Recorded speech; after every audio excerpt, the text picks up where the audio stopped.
To commission Express Control, connect your computer or laptop running Express software to the controller over Ethernet.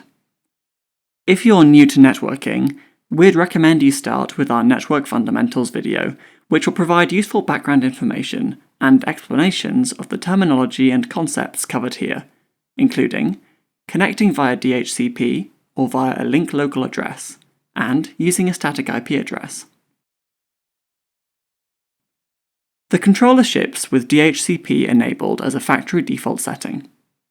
It's likely the setting on your computer too, so the simplest way to connect it is using an available network with a DHCP server, such as your home or office network.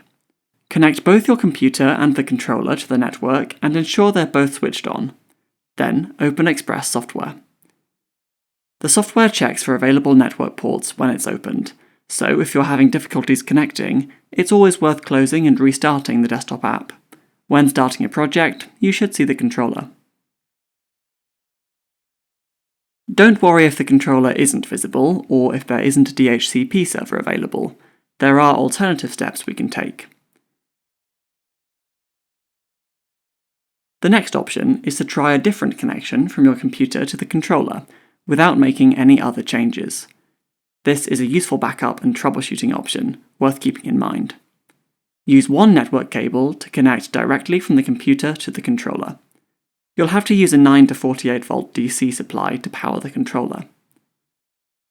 At this point, we're still assuming the computer and the controller are set to DHCP, so you will need to wait a minute or two to allow both devices to request an IP address and to identify that no DHCP server is available. Then, they'll both set themselves a link local address with an IP address starting 169.254. You should then be able to open Express software, start a project, and see the controller. Some installations don't require or have access to a network with a DHCP server.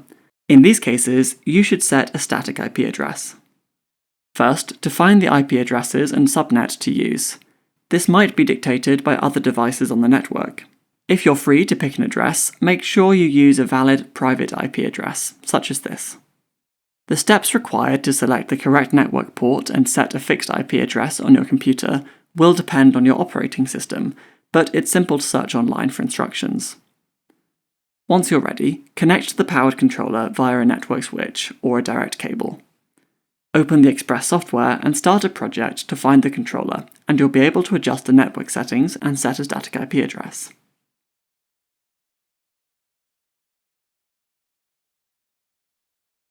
After pressing commit, the controller will be ready to use. As you can see, you should always be able to discover a controller, regardless of its IP settings. If you're on a building or facilities network, there may be other considerations, such as firewalls, that are out of the scope of this video, but your network administrator will be able to advise you. Besides IP settings, the controller might need other out-of-the-box adjustments, such as newer firmware.